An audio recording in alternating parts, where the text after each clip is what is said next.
What is freedom? Welcome to Philosopher's Corner. I'm John. What is freedom? So, standard definition of freedom is being free from restraints and constraints. That's basically it. It also says being not in prison. So, standard definition, okay?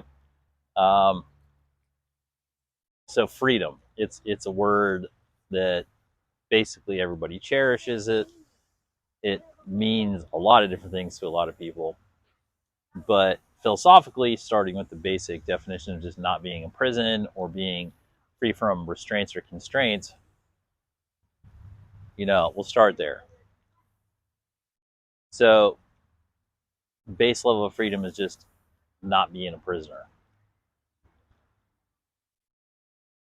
Now, a lot of people think freedom is the ability to wander, the ability to ponder, to have sort of uninhibited actions or force of will or other sort of physical exercises of sort of proving to themselves that there's no limitations on what they can do. Like, to a lot of people, that's what freedom is. Because you can think and act and do whatever you feel like, essentially without any sort of outside force stopping you or preventing you in the first place from doing anything that you want.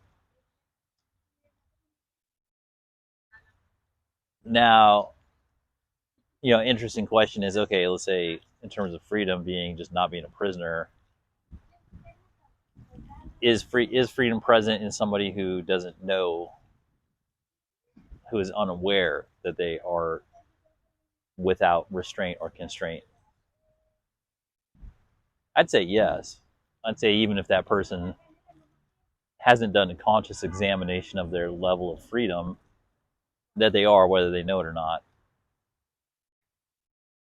And then there's another interesting case, because if we say, does freedom, so freedom we can say is a state. Based on that, it's not a mental state, because freedom is a physiological state, essentially, right? Because if now we can say that freedom is a condition that a being is in, regardless of their awareness of it. So a being can be in a state of freedom and not know it, because it has no constraints, no restraints, whatever. It's just free. It's just engaged in freedom. And conversely, a being can think, they can examine their life and they can think that they're in a state of freedom when perhaps they're in a, philosophically, for this, let's say they're in a state of manipulated non-freedom, but the information available to them that they can examine would suggest to them that they are in fact in a state of freedom, but that information has been given to them by sources that are manipulating them in that manner to trick them into thinking that they're in a state of freedom when in fact they're not. So in that case, where the person actually is not free, but they've attempted to examine for themselves whether they are free, and their analysis has told them that they are in a state of freedom when in fact they are not, is interesting, because the state of freedom is not dependent upon the awareness of the freedom. As a matter of fact,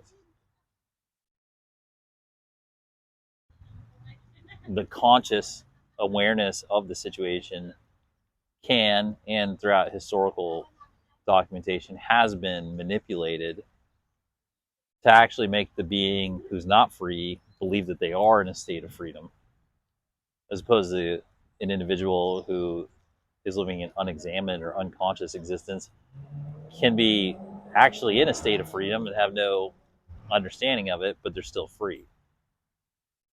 Even if this person in the first example, even if they were in a state of freedom and they thought that they weren't for whatever reason, that they had consciously convinced themselves that they were not in a state of freedom, they would still actually be in a state of freedom.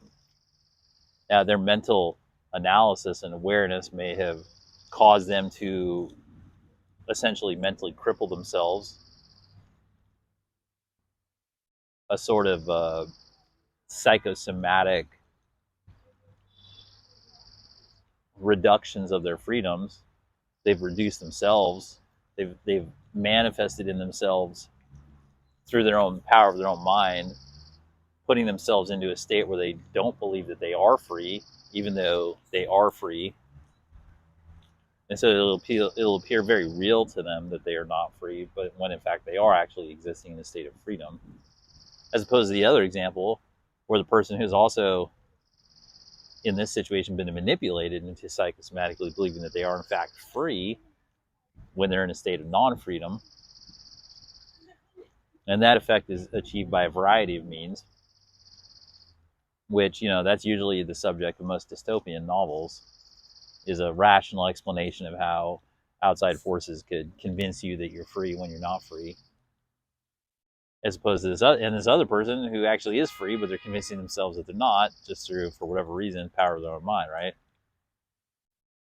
So I contrast those just to say that it's clear that the state of the freedom is not dependent on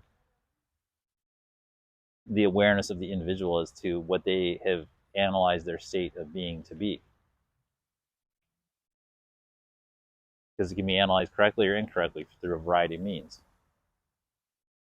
Now, it's perfectly acceptable, it's perfectly normal for a person who is in a state of freedom to correctly analyze it and say, okay, I recognize that I am in a state of freedom, free from constraint, free from restraint, not a prisoner. They're in a state of freedom and they know it.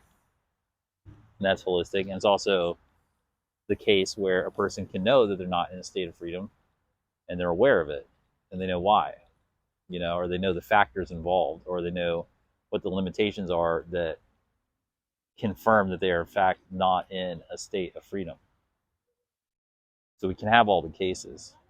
But that being said, in terms of philosophically, when we're deciding freedom, it's a state that can be assessed independent of the subjects in it, because we're simply analyzing the situation for the freedom of movement, freedom of activities, and I guess in this case we would say there's no intent to restrict the activities or behaviors or thought patterns of the being in question. Because the removal of freedom, I think philosophically implies there's some intention, external intention, to prohibit it. And that contrasts to the case with the person who's doing it to themselves, because crippling themselves does not change the actual state of their freedom. They're just inhibiting themselves. But having an external force work to intentionally, with the intent of restricting your freedom, that can affect you to be in a state of non-freedom. That being said, if you take a person, a being, and you put them in nature before any, no human constructs on them, you just put them in nature, they're naturally in a state of freedom. It appears that a state of non-freedom is directly attributable to other beings intentionally taking action to deprive one of one's freedom. So in that sense, in the determination of freedom in general, it appears that it is an original independent state for all beings. Because it would appear that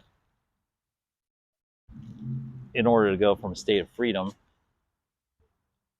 to a state of non-freedom, then an outside force has to act on the being with intention to, in some capacity, affect that core value of the freedom that's in that field, that's present in that field. So the baseline state is freedom. Now this connects to the video about what are human rights. Because at this point, if we're determining that the natural state of being is freedom, then that would be the natural state from which rights are derived. Because if the natural state and the natural law begins with the being born in a state of freedom, being born free, then of course it would be that being's natural right for that inertia to continue to, in that case, be free.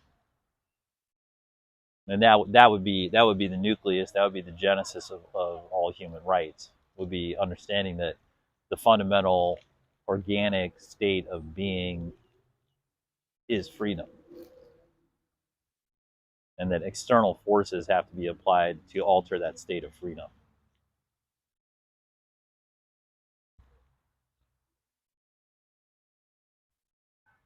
And freedom, obviously, at that baseline, sets the circumstances for the much larger philosophical questions regarding free will, which I'll get into in a different video. But freedom, it's a state that we're naturally born into. It's a state free from restraint or constraint, of not being a prisoner. In my analysis, it's the basis for human rights. So what is freedom? It's your natural state. I hope you have a good day. Enjoy all your freedom.